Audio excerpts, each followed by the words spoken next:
13. Oh, ada satu Muhammadiyah sama NU ya. Kalau yang paling banyak berapa? 13. 13. Doanya 14. Sudahlah, saya juga lupa, saya tidak tahu saya yang berapa. Yang penting puasa terus saja. Iya, Pak. Selama bulan Ramadan. Ya. Salawat kepada baginda Nabi besar Muhammad SAW. Serah diri pada apa-apa yang telah diwasiatkan untuk kita semuanya. Samikna wa atokna. Bapak Ibu sekalian, masyarakat, mahasiswa, mahasiswi Tekon yang dirahmati Allah Subhanahu wa taala. Kita lanjutkan diskusi kita. Dan hari ini kita akan membahas tentang karakteristik manusia. Kalau kemarin kita sudah membahas tentang kecerdasan yang harus diketahui, sekarang kita akan membahas tentang tipologi manusia. Kenapa? Kurang dibesarkan aja volumenya. Dari sini. Ya, permisi Bu ya. Ada tombol di belakangnya tuh, Ustaz. Ada tombol di belakang. Kedengaran ya? Dengaran. Alhamdulillah. Jadi di kafe kita harus membagi tipologi manusia, karena kalau kita tidak mengerti tipologi manusia, nanti ada yang salah ketika kita berkomunikasi. Kan tidak mungkin semut bisa ngobrol sama gajah, karena Allah sudah mengatur di dunia ini masing-masing personal memiliki sistem komunikasi sendiri-sendiri. Itu yang harus dipahami. Orang Arab dengan orang Arab. Orang Arab pun lihat sukunya ini sama sukunya ini, sukunya ini sama sukunya ini. Seperti itu. Nah, ternyata manusia itu juga berdasarkan data yang dia miliki dari perkembangan kehidupannya, ditambah potensi yang Allah berikan, terbentuklah tipologi manusia. Di KAFI kita mengenal ada 3 model tipologi. Model yang pertama disebut dengan standar personality. Itu manusia dibagi menjadi 4 bagian. Jadi kalau ngajar harus tahu ini personality-nya apa murid saya ini. Yang kedua, dilihat secara sensorik, manusia itu dibagi menjadi 3 karakter. Dan dilihat dari pola berpikirnya, manusia dibagi menjadi 2 model. Ya. Nah, sekarang mari kita membahasnya satu persatu.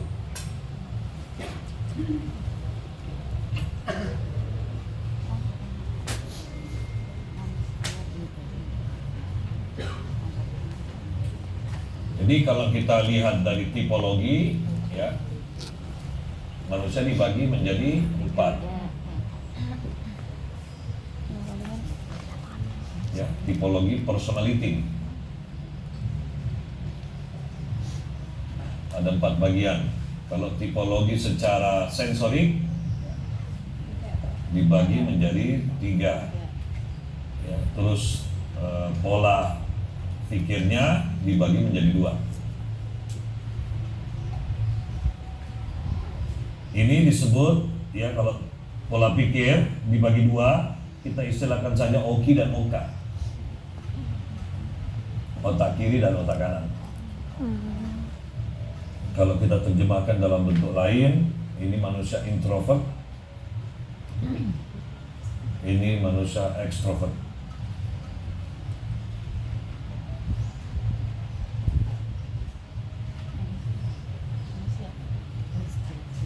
Dalam bahasa Indonesianya ini manusia tertutup,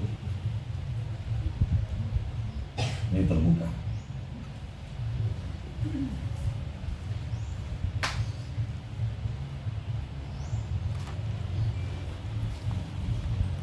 Jangan mengatakan bagus tidak ya. Oh, berarti yang mana yang bagus? Nggak ada. Yang bagus itu yang masuk surga. Jadi jangan Anda bangga kalau Anda oki, jangan Anda bangga kalau Anda oka, karena yang bagus itu adalah yang masuk surga. Ya. Terus untuk tipologi ini agak panjang, personality agak panjang, ya nanti akan kita khususkan karena ini sebenarnya jarang Om Bagus pakai, tapi tetap akan Om Bagus jelaskan. Yang kita pakai di kafe itu lebih ke arah sensorik, dibagi menjadi 3 bagian. Ada manusia visual, ada manusia auditori, dan ada manusia kinestetik.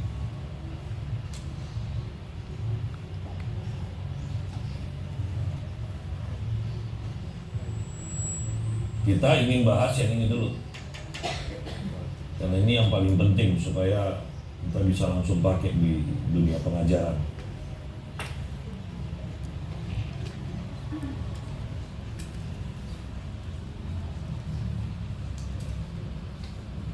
Sebelum Om Bagus jelaskan, Om Bagus harus bongkar terlebih dahulu fenomena yang disebut dengan jiwa, hati.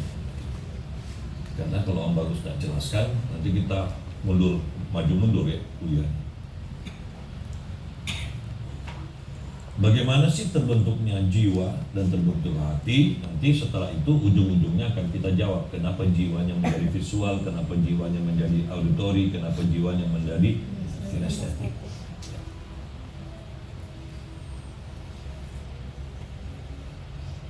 Manusia itu, ya ini saya kasih prolog dulu sebelum saya masuk ke detailnya. Manusia itu adalah makhluk yang suka tidak suka, mau tidak mau, dia pasti berpikir.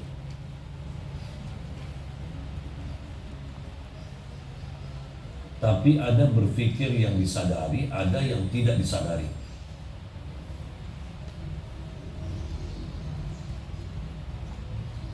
Termasuk orang-orang yang mengatakan saya orang yang paling malas mikir, dia sedang mikir itu.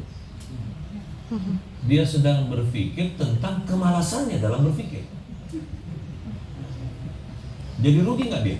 Rugi, dia tetap mikir kok. Saya malas mikir. Padahal dia lagi berpikir itu tentang kemalasannya dalam berpikir. Jadi bisakah orang itu tidak berpikir? Pikir. Nggak bisa. Apalagi berpikir ini diperintahkan dalam agama. Ya, tetapi jangan ucuk-ucuk langsung menganggap berpikir itu semua sama. Enggak. Berpikir itu ada yang modelnya sesat, ada berpikir yang dirahmati. Kalau begitu, kita cocokkan dulu pola pikir kita karena Anda sudah menjadi masyarakat, mahasiswa, mahasiswi kafi. Jadi jangan berbeda pendapat. Kalau berbeda pendapat, ada teori-teori yang tidak bisa Anda pakai nanti. Ya. Untuk sementara kita samakan dulu persepsi bahwa yang namanya berpikir itu ujung-ujungnya memenangkan Allah. Kita sepakati dulu. Jadi kalau ada orang ngomong setelah saya pikir-pikir Om, saya mundur aja dari medan perang, berarti dia tidak berpikir itu. Suruh mikir lagi sampai dia maju terus. Karena Allah tidak suka kepada orang yang mundur dari medan perang. Ya. Setelah saya pikir-pikir Om, saya putuskan saya tidak usah menikah. Itu pikiran sesat. Karena pernikahan hukumnya harus disegerakan. Kok dia memilih tidak menikah.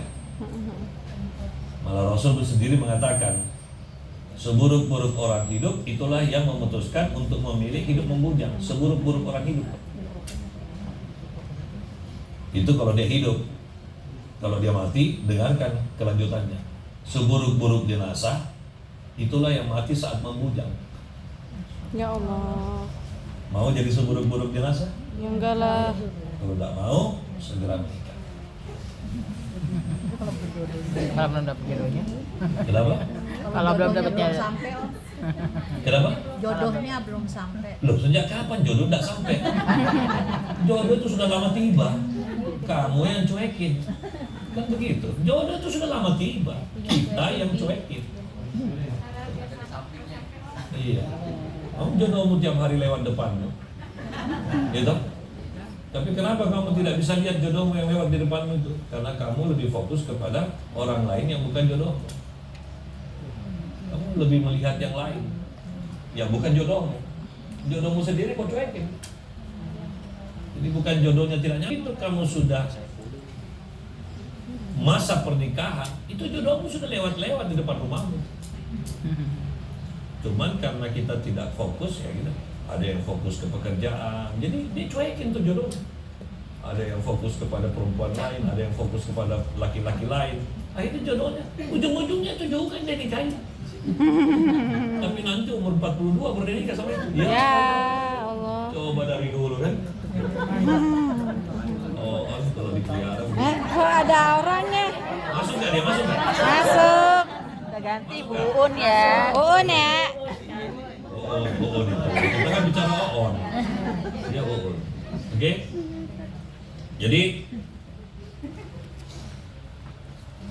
berpikir adalah memenangkan Allah. Kita sepakati dulu. Nah, sekarang kita bongkar bagaimana peristiwa sampai terbentuknya jiwa. Ya, kita bongkar dulu misterinya. Nanti kita lebih detailkan lagi. Kenapa? Oh.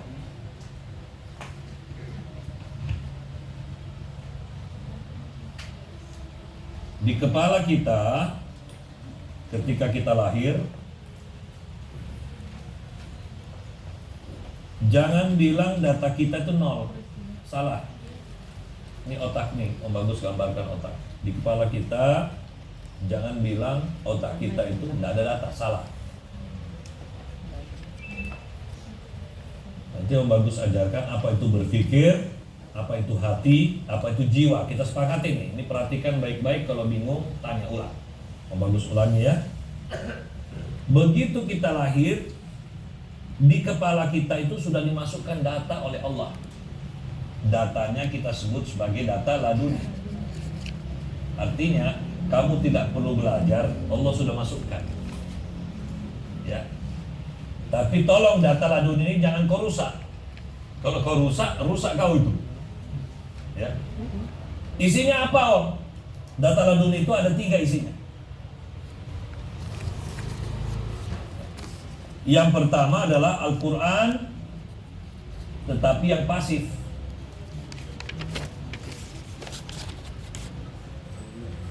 Al-Quran yang pasif. Makanya cukup kamu baca ulang-ulang, pasti kau hafal, karena di kepalamu sudah ada yang pasif. Seandainya tidak ada di pasif, susah sekali orang menghafal Quran. Ibarat Anda beli rumah, sudah ada bohlamnya di dalam kan? Sudah ada kabelnya kan? Nah, itu namanya lampu tapi pasif. Nanti Anda datang, diaktifkan, dinyalain. Itu namanya diaktifkan. Betul. Bukan, dia ada orang. Anak siapa? Enggak bisa tinggal nanti buat. Enggak. Hah? Oh. Soalnya nanti takut ada pembicaraan yang tidak layak didengar. Ya, sudah dilarang sebenarnya. Enggak dikasih tahu Kak Ica. Baru masuk. Ya, jangan bawa anak kecil karena ini pembicaraan khusus guru. Nanti ada anak kita jadi metuek nanti. Sekarang baru-barunya. Atau dititip sama anak-anak di sebelah, nanti bukanya baru gabung. Karena di sini juga dia main game.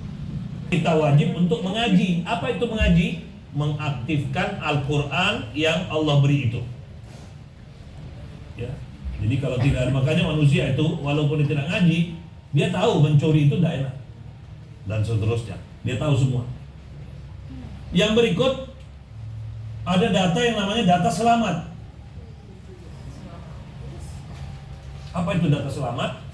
Data tentang kelangsungan hidup kita yang sudah Allah program masuk di dalam diri kita. Disitulah, dari data itulah kita bisa mencapai kehidupan sampai ajal.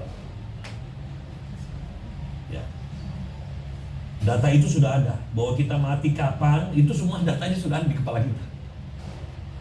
Gitu. Saya kasih contoh, kalau Anda kena api, apakah semakin Anda tusuk tangan Anda ke api atau Anda tarik? Tarik. Siapa yang menariknya? Refleksi. Data selamat. Selamat. Ya, jadi data itu menyelamatkan kita. Terus kalau Anda melangkah, ya dong, Anda melangkah, terus tiba-tiba tergelincir, apakah gerakan semakin lambat atau semakin cepat? Dapat. Siapa yang mengaturnya? Data selamat. Data selamat. Kenapa kalau perut Anda sudah waktunya makan, Anda dibuat pusing? Data selamat. Selamat. Jadi data selamat ini memang sudah lengkap di tubuh kita. Kalau ada bisul, maka otak mengirim sinyal ada rasa sakit di sebelah sini. Makanya kita tahu ada bisul. Kalau Allah tidak kasih kita data selamat, tidak ada rasa sakit di sini, Anda tidak tahu kalau ada bisul di sini. Tiba-tiba aja pecah dia. Wah, iya. Ya, dan seterusnya. Karena ada data Selamat. selamat. Terus mana lagi? Data cita-cita, potensi.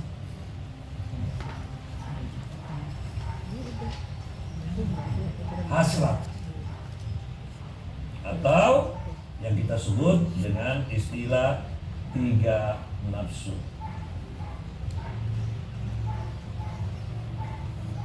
3 nafsu. Allah kasih masuk. Nah, gara-gara itulah kehidupan jalan. Gara-gara adanya 3 nafsu inilah kehidupan jalan. Ya kan? Mari kita lihat apa yang dimaksud dengan 3 nafsu itu. Ya, di dalam diri kita ada 3 nafsu. Allah sudah masukkan ke dalam otak, di dalam data dunia.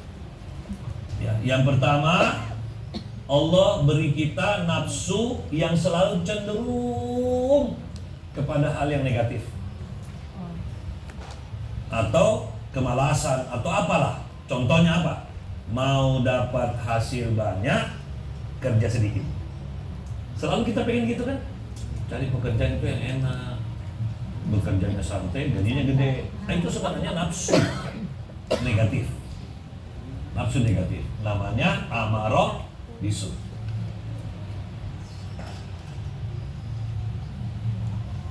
Pengen curang, pengen tidur-tiduran, uang masuk, itu amarah bisu sebenarnya. Pengen ngajar 2 kelas saja, tapi gaji 15 juta. Wah, mantap.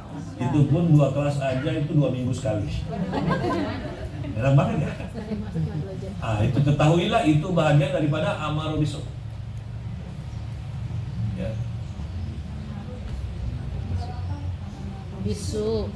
Yang kedua, hebatnya lagi, Allah kasih kita nafsu yang positif loh. Nafsu rajin, nafsu senyum, nafsu semangat, nafsu berprestasi, nafsu ibadah, itu semua nafsu positif. Namanya mutmainah. Nafsu yang penuh dengan ketenangan.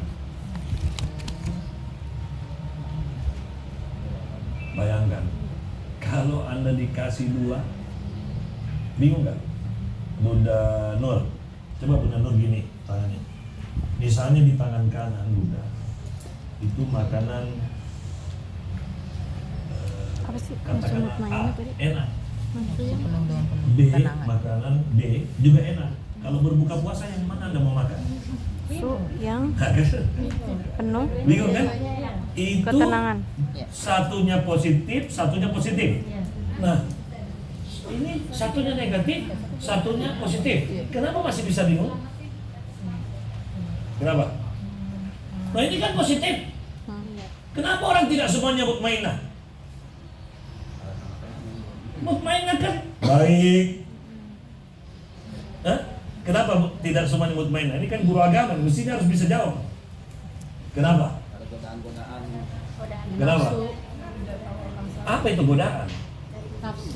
Mulai lagi. Ini kita bahas nafsu. Biar ada iramanya Om pelajaran kemarin. Godaannya karena tidak semua yang cantik itu baik. Iya. Dan tidak semua yang baik harus cantik. Coba dengerin ya. Dalam bahasa lain, belum tentu yang kau sukai itu baik. Dan belum tentu yang kau benci itu buruk. Nah loh, lebih sempurna agama mengatakan apa? Tengah-tengah. Boleh jadi sesuatu itu kau Benci. padahal Itu baik deh, kebaikan bukan untukmu. bagimu. Boleh jadi kau sukai padahal itu Keburukan. bagimu. Nah sekarang begitu Anda tahu ini bagus nggak sih? Tahu. Kira-kira bagus nggak ya? Galau nggak itu? Galau lah kalau Anda tidak tahu. Ya, karena apa? Karena ini nanti akan menempel di panca indera. Saking bingungnya manusia, itu saking hebatnya Allah. Saking hebatnya Allah, Dia ciptakan satu nafsu lagi. Ya, di mana nafsu itu isinya adalah nikah. Di sini nikah enggak ya? Nikah enggak ya? Nikah enggak ya? Nikah enggak ya? Namanya nafsu galau. Itu namanya lawama. Lawama. Makanya di dalam agama dikatakan nafsu yang paling cepat menyesal. Dikit-dikit nyesal. Gimana enggak menyesal? A, B. Yang A, nafsu yang B. apa, Bu? Itulah orang yang Lawama. jadi-jadian. Ya, lawama adalah nafsu. Galau. Kalau Yang galau. Lihat ini ya. Lihat ini. Ini sudah ada dalam sini. Namanya 3 nafsu. 3 nafsu. Lihat tak? 3 nafsu Allah masukkan, lalu manusia diturunkan kemana? Ke bumi. Ke bumi. Bumi isinya apa? Tipuan. Nafsu menghadapi tipuan, apa yang terjadi? Kacau kehidupan. Kalau galau masih mending, karena kadang-kadang baik, kadang-kadang tidak, itu bal. Tapi kalau langsung amarah bisu, ya kan? Isinya apa lagi bumi? Senda Senda gurau. gurau. Nafsu diajak senda gurau. Sudah. Kacau lah. Kacau. Yang ketiga, bumi isinya apa? Ujian. Nafsu senang nggak diuji? Enggak. Enggak. Enggak. Mundur semua ini. Mundur semua. Kenapa mau pulang? Ada masalah di situ. Pokoknya ada masalah lagi. Ada masalah lagi. Ada masalah lagi. Nggak mau menyelesaikan Masalah. karena ini Allah masukkan ke dalam diri manusia. Lalu manusia harus menghadapi bumi yang isinya adalah ujian, Tipuan, senda gurau, senda gurau, maka dan dia hang. Tapi jangan salah, Allah itu Dia maha menguji kita, tapi maha memberi petunjuk. Dia kasih kita agama. Jadi sebenarnya agama itu apa sih?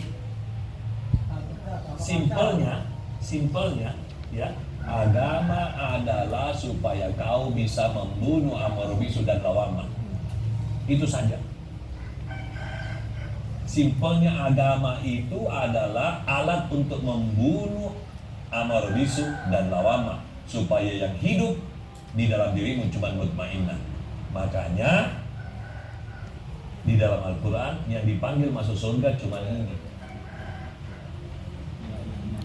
Ya ayyatuhan nafs mutmainnah Irji ila sampai dipanggil rabbikal marji'. ini tidak dipanggil tak? Iya. Makanya hidup jangan hidupkan ini, jangan hidupkan ini. Karena yang mau dipanggil cuma ini. Untuk sementara. Jadi kalau begitu Pak Bagus, apa itu jiwa? Itu. Mari kita lanjutkan. Setelah manusia diberi data 3 ini ketika dia lahir, dia disuruh untuk belajar. Inilah belajar itu. Ini data belajar. Ini data laduni. Setelah itu kita belajar. Disinilah porsinya orang tua memasukkan data. Disinilah porsinya sekolah, lingkungan, ya. Di dalam lingkungan itu ya ada sekolah, ada pesantren, memasukkan data. Lalu data B, ini data A, kawin. Data B sama A kawin, melahirkan anak C. C inilah yang namanya hati. Jadi hati itu adalah hasil berpikir. Tapi nanti Om Bagus detilkan kok. Ini gambaran makronya dulu, ya, supaya nanti kalau Anda bingung mundur ke makro. Nanti Om Bagus mikrokan. Jadi A tambah B hasilnya adalah C, di mana C adalah hati. Jadi hati adalah hasil pikir sementara. Saya ulangi lagi, hati adalah hasil pikir sementara. Makanya dalam bahasa Arab namanya qalb. Berasal dari kata qalb, di mana qalb artinya bolak-balik. Kenapa masih bolak-balik? Karena hasil pikir sementara. Nah, bolak-balik itu isinya selalu bahasanya stereotip. Pernah dengar enggak mondar-mandir? Mondar-mandir. Kenapa orang mondar-mandir? Karena masih pakai hati. Kasak kusuk, maju mundur, cantik. naik turun. Apalagi? Kanan kiri. Hah?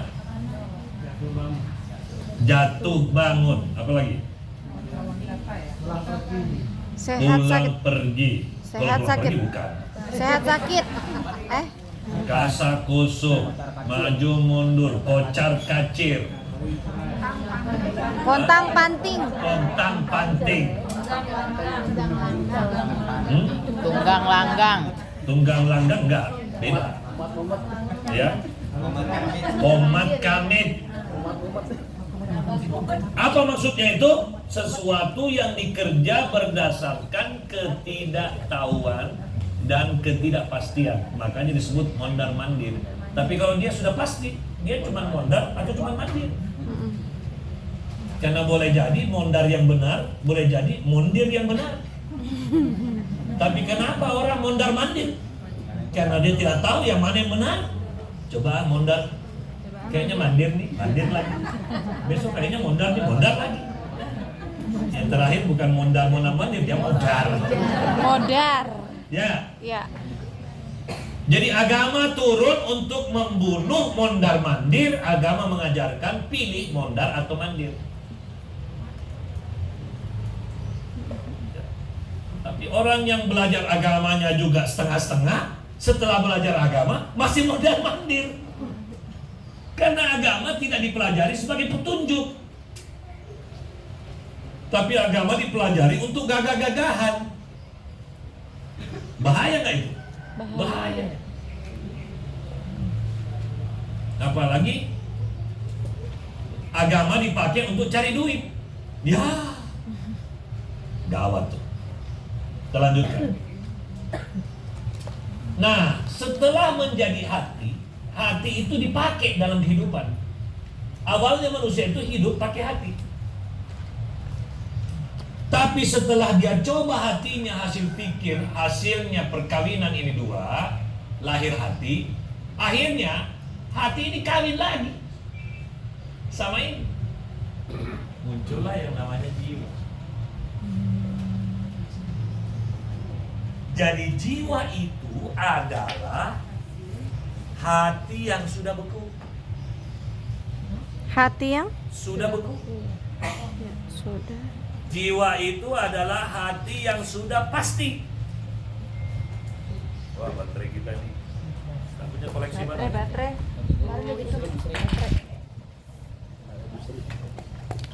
Hati yang sudah pasti. hati yang sudah beku, hati yang sudah permanen.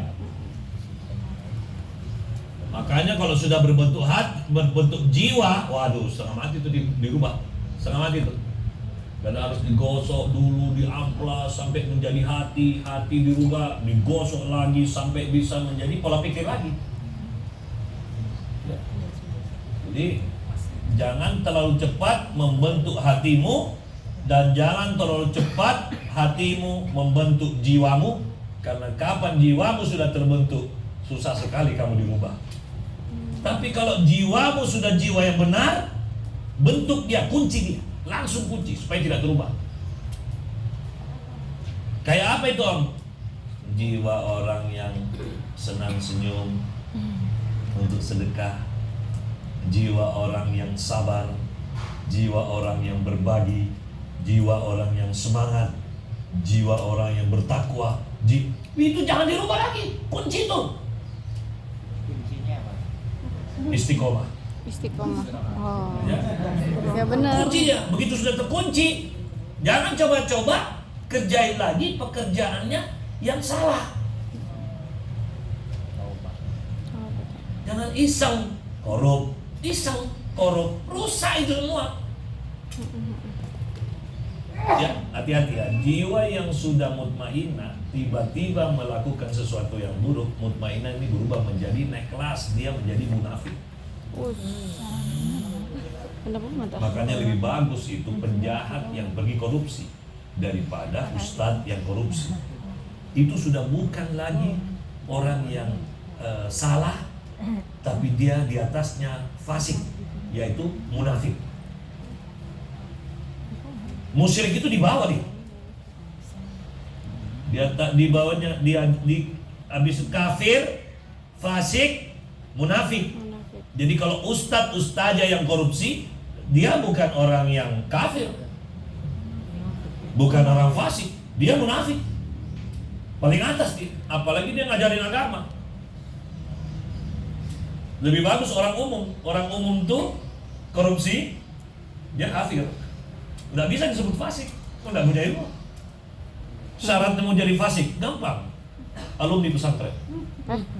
Jangan lah. Pak, mau jadi fasik tuh berat syaratnya. Harus alumni pesantren, harus mengerti agama. Gitu. Nah, ujung-ujungnya pura-pura tidak tahu. Nah, itu munafik. Pura-pura tidak tahu. Itu munafik. Sudah tahu istri orang, masih diganggu sama Pak Ustadz itu. Wow, itu bukan kafir, bukan fasik, itu munafik. Pura-pura tidak tahu. Itu istri orang kok. Kau ganggu.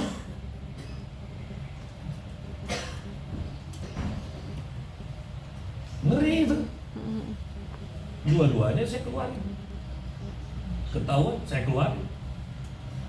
Yang satunya saya tahu suaminya, satunya saya tahu istrinya. Saya keluarin. Bejat kamu. Kenapa pergi ke neraka kamu? Jangan di sini. Ini perjalanan ke surga. Amin ya Allah. Jadi sudah paham ya? Jiwa. Kalau begitu jiwa itu apa? Nah, sekarang saya kasih analogi ya, supaya bisa paham. Ini gara-gara lagi puasa tidak ada contoh gelas. Katakanlah ini gelas ya. Om, apa itu roh? Roh itu wadah. Roh itu gelas. Roh itu flash disk. Oke? Apa itu hati? Hati adalah sesuatu yang dimasuk-masukkan setiap hari, ya tak? Lalu diaduk. Itu hati. Jiwa itu apa? Roh yang sudah terisi dengan teh. Teh itulah jiwa. Kalau kau isi kopi, kopi itulah jiwa. Tapi kalau masih kopi, teh, susu, kopi, teh, susu, masih hati. Tapi kalau terus-terusan kopi, sudah jiwa. Saya kasih contoh. Ada orang ngomong, Om Bagus, saya kalau makan nggak ada sambal, nggak bisa. Oh, sudah jiwa. Oh. Sudah jiwa. Hati-hati. Karena dia sudah tidak bisa makan, dia bilang. Saya tidak bisa makan kalau tidak ada nasi. sambal. Sudah jiwamu yang berbicara itu. Nasi berarti juga ya? Oh, kalau saya beda Pak Bagus. Saya kalau nggak ada kerupuk nggak bisa makan. Sama aja tuh, jiwa juga itu. Oh, saya beda. Saya kalau nggak ada sayurnya nggak bisa makan. Jiwa juga. Jiwa juga. Kalau Bagus beda. Kalau nggak ada makanannya saya nggak bisa makan. Bagus nggak kalau jiwa begitu? Bagus. Nggak ada makanan nggak bisa makan. Itu bagus. Selama masih ada makanan, paling bagus jiwa itu. Saya mah apa aja yang penting halal atau thayyibah. Saya makan. Jiwa yang begitu yang diminta sama agama. Kita tidak. Oh, nggak bisa Pak. Gue nggak bisa makan di pinggir jalan, nggak bisa. Kenapa? Aku ditabrak. Saya kalau pakai baju Om harus ungu. Yang satunya, kalau saya pink.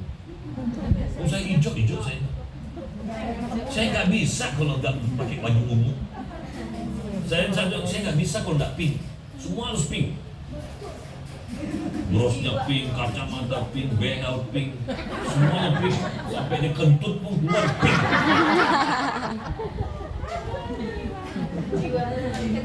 Ya lah. Nah, yang paling bahaya kalau kita ini jiwanya sudah keras. Oh, itu dia ya Allah. Akbar. Kalau murid-murid kita belum apa-apa sudah jiwanya, saya nggak mau guru, saya nggak mau. Ya sudah, karena orang tuanya terlalu cepat memberi dia jiwa. Oh. Ya. Nah itu. So, cek dulu sudah semua. Nah sekarang kalau begitu, mari kita lihat proses terbentuknya lebih detail. Ini silakan difoto dulu baru dihapus.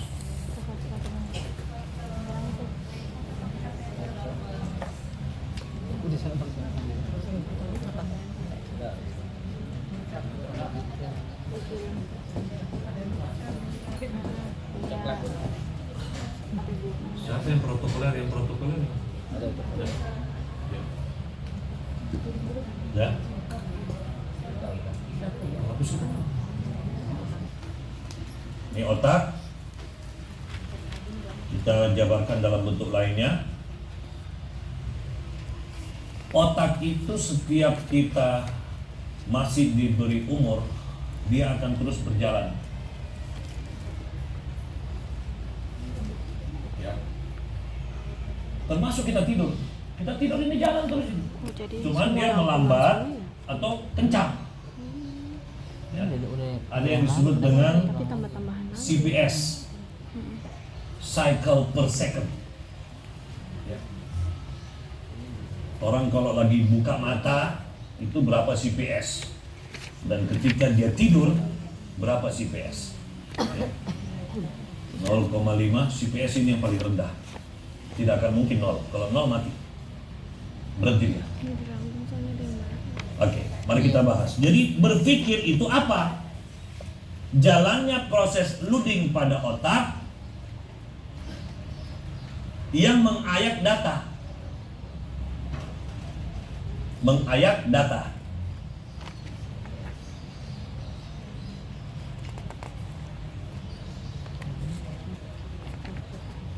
Bagi yang baru masuk, Om Bagus jelaskan dulu ya. Jadi yang sudah masuk duluan, tolong sabar. Ya, Pak. Saya tekankan. Jadi berpikir itu mirip sekali dengan analogi masak. Dapur itu kita ibaratkan otak, ya kan? Dan bahan masakan itu dan bumbu-bumbunya adalah ilmu pengetahuan. Kebayang nggak kalau Anda memasak, nggak ada daging, nggak ada bumbu-bumbuan, nggak ada ikan, nggak ada sayur, nggak ada air. Nggak jadi masak. Besok apaan dong? Nggak jadi masak. Lah Indomie kan bahan, ya kan? Nggak ada bumbu. Atau Anda cuman punya daging, nggak ada bumbu. Nggak enak ya? Itulah orang yang nggak ada isi otaknya. Ajak ngomong, nggak enak itu omongannya. Nggak enak omongannya. Ya. Apalagi yang nyablak, menyakitkan. Wes, tuh Jangan hati-hati. bawa suku. Karena kadang-kadang kita kan Betawi om nyablak. Oh sejak kapan? Banyak orang Betawi, tatanan bahasanya enak. Iya. Kenapa kau pilih jadi Betawi yang begitu? Oh saya kan orang Makassar om, to the point. Oh nggak bisa, banyak orang Makassar juga bagus. Oh saya orang Palembang, oh saya orang Batak. Oh no, orang Batak juga banyak yang halus. Jangan bawa suku. Kau sudah merusak sukumu. Bawalah sukumu kalau kau ucapkan kata-kata baik. Wih kamu kok baik sekali. Orang Betawi. Mantap. Jangan pas mau berkelahi Betawi. Kok kamu rusak sendiri sukumu? Itu giliran ngaji bawa dong orang Betawi. Iya. Ngaji. Ngaji dong. Ya kan? Ini berantem bawa suku. Emang suku lu tukang berantem? Enggak lah. Ini yang salah. Ini yang salah. Jangan bawa Betawi kalau kau pergi berkelahi. Jangan bawa Palembang, jangan bawa Batak, jangan bawa Makassar. Berkelahi itu binatang. Ayo coba. Siapa yang berkelahi? Ya binatang. Lanjutin aja. Berarti binatang. Makanya jangan salah ayat. Saya lanjutkan. Oleh karena itu kita diminta untuk belajar. Jadi belajar itu apa? Masukkan bumbu, masukkan bahan.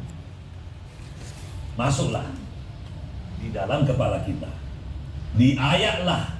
Inilah yang disebut dengan jalannya pikiran. Ya. Tolong bedakan ya antara pikiran dan berpikir.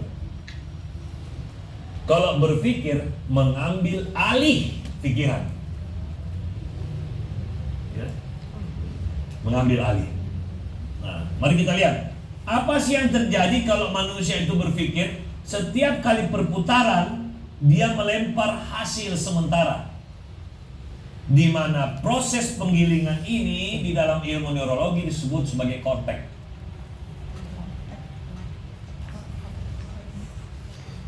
Dan setiap di masa dia mengeluarkan hasil pikir sementara yang namanya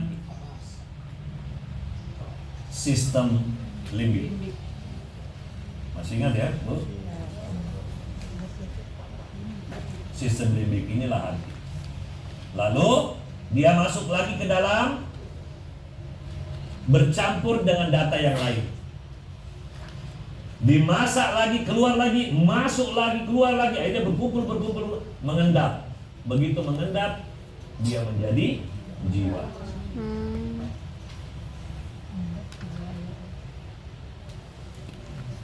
Jadi, jiwa yang visual, jiwa yang auditori, jiwa yang kinestetik sangat dipengaruhi oleh lingkungannya. Sangat dipengaruhi oleh ajaran bapak ibunya. Itu ya. Sampai di sini bisa dipahami? Bisa. Jadi jangan lagi besok tanya, kenapa saya begini? Kamu sudah tahu. Jangan lagi tanya ya. Karena Anda sudah mempelajari. Jadi kalau saya mau begini, saya mau begitu, gampang. Masukin data tiap hari. Om, saya pengen jago main bulu tangkis. Ya udah, luangkan waktumu setiap hari main bulu tangkis. Om, saya pengen jago ngaji. Luangkan waktumu tiap hari ngaji. Pasti kamu akan punya jiwa yang ngaji. Apa itu jiwa, Om? Jiwa itu tidak perlu lagi diajar. Jiwa tidak perlu diperintah, dia jalan sendiri.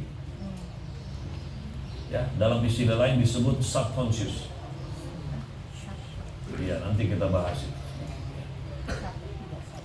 Jadi kalau ustadz-ustazah, guru tidak paham ilmu ini, susah kita bisa memaksimalkan ngajar. Susah. Ada pertanyaan sampai di sini sebelum kita lanjut? Kalau karakter itu apa, Om? Nah, kan tadi udah dikatakan jiwa tuh. Iya. Bahasa lainnya ya banyak, jiwa, karakter, sifat. Itu semua sama aja. Sama aja. Ya. Kalau ada istilah inner child, berarti dia masuknya kemana? Apa itu? Inner child. Apa lagi itu? Jiwa kekanak-kanakan. Oh, childish, kekanak-kanaan. Ya itu jiwa. Jiwa aja kekanak-kanaan. Apa lagi? Itu jiwa. Apa lagi? Kalau berkaitan dengan anak-anak, misalkan anak sering berantem. Sebetulnya yang dilakukan orang tua tuh apa sih? Kita mendengarkan atau membiarkan mereka belajar dari hasil. Dua-duanya. Kadang harus didengarin, kadang harus dipisahin. Jangan selamanya dipisahin, jangan selamanya didengarin. Karena anak harus lengkap, dia punya varian cerita dalam hidupnya. Bisa? Ada kalanya dinasihati, ada kalanya harus dibentak, ada kalanya harus diajak ngomong baik-baik, ada kalanya dicarikan solusi, harus punya varian. Jangan dikit-dikit sikat, dikit-dikit sikat terus. Berarti kita nggak boleh pisahin terus ya? Nggak boleh. Kadang-kadang sini, ayah berantem. Ya kan? Setelah kita pisahin. Loh kenapa kok mama suruh berantem? Lah kamu dipisahin nggak mau. Berantem aja. Ini kan adekmu, ini kakakmu. Kalian mau jadi binatang atau mau jadi manusia? Mama, papa ajarin kau jadi manusia. Tapi kalau kamu memilih jadi binatang, lanjutin. Akhirnya dia peluk-pelukan sama adeknya. Harus ada data itu masuk di kepala aja. Betul. Nah, ini dipisahin dulu. Begitu besok dia mau berangkat, kok nggak ada yang misahin kan sih? Berarti boleh kalau kita diem aja boleh ya? Tidak ada yang mengatakan boleh. Iya, tidak ada yang mengatakan boleh. Ya, itu diniatkan untuk pembelajaran. Jadi hati-hati ya. Sama pegang pisau.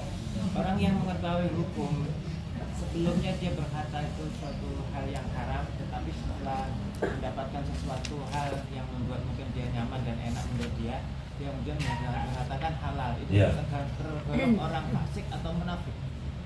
Fasik. Tapi kalau dia terus dia lanjutin, dia nikmati yang haram tadi, dia udah jadi munafik. Kan awalnya dia sudah tahu kalau itu haram. Tapi kalau banyak, biasanya itu haram kita tolak kalau sedikit.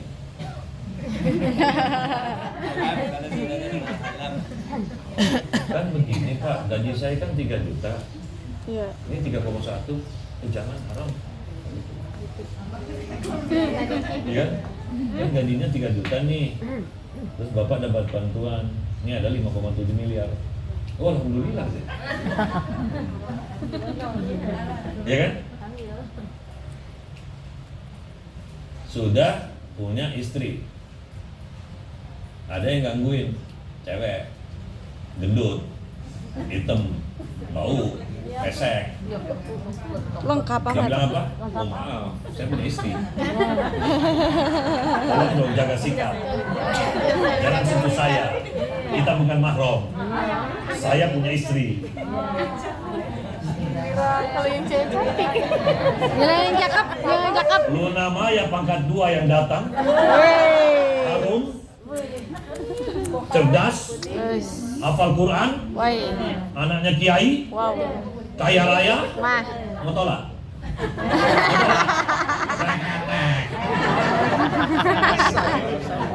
Maaf, saya beriman, praktek. Yang ada lu lupa jalan pulang. Nggak bisa ngomong udah. Mau bilang istighfar aja, ya Istighfar diliatin. saking cantiknya tuh cewek. Jadi sudahlah, nggak usah nantangin Allah. Kau belum dapat sih, makanya jangan orang yang selingkuh kau bilang, itu orang selingkuh, masa nggak bisa jaga iman?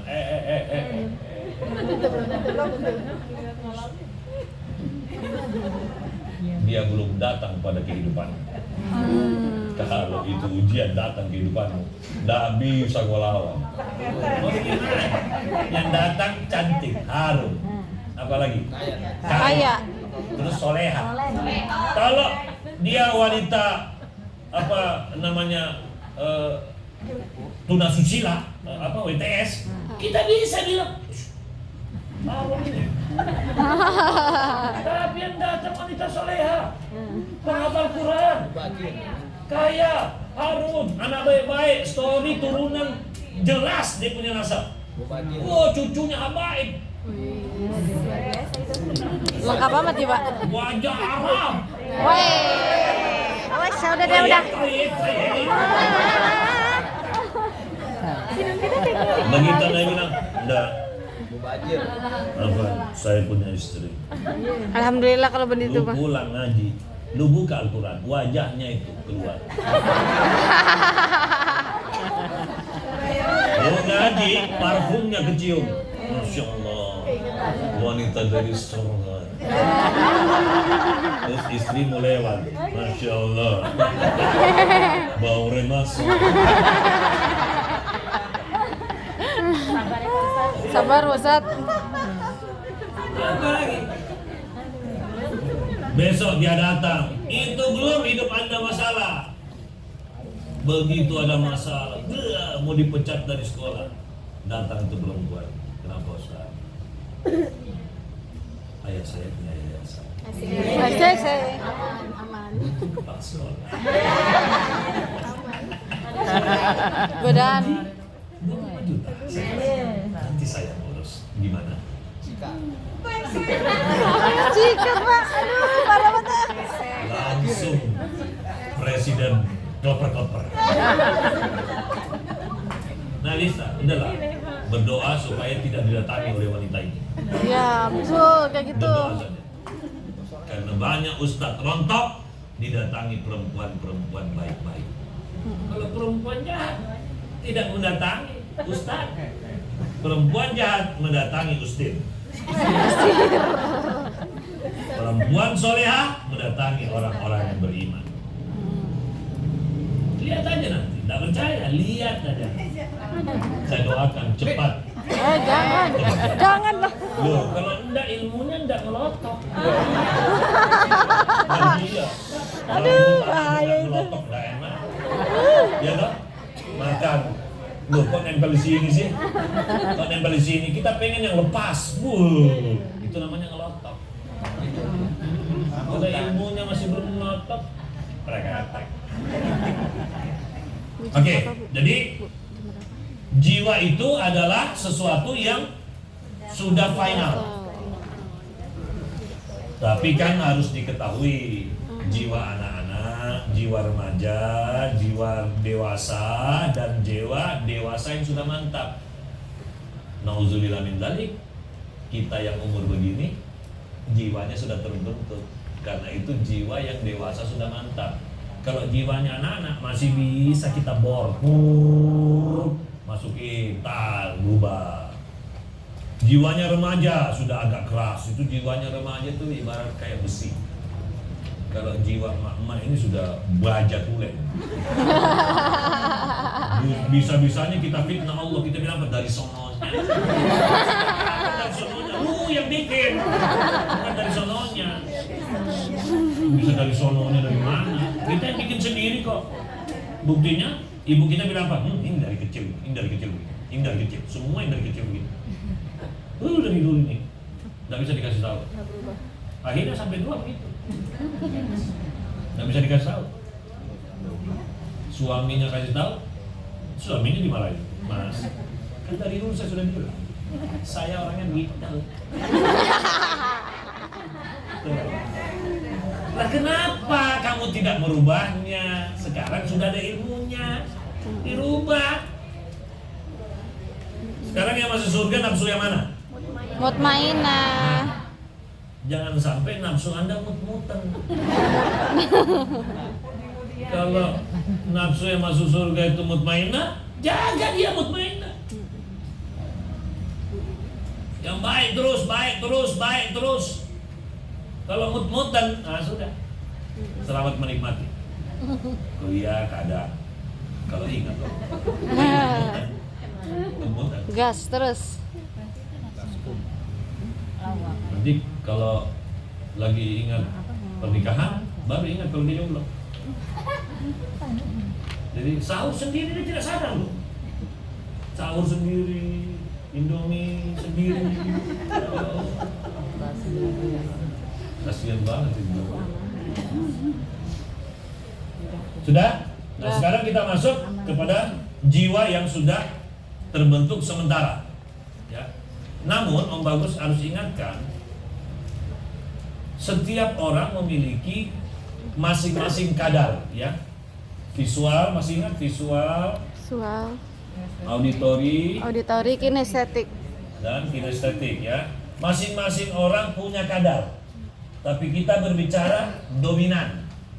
Nah, orang yang dominan itulah yang kita sebut dengan namanya. Contoh, dia dominan visual, maka kita sebut dia, oh itu anak visual. Dominan auditori, oh itu anak dia auditori. Di dalam proses pengajaran yang paling prinsip adalah bukan semata hanya tahu anak itu tipe apa, tapi kita harus kuasai cara mengajar tipe.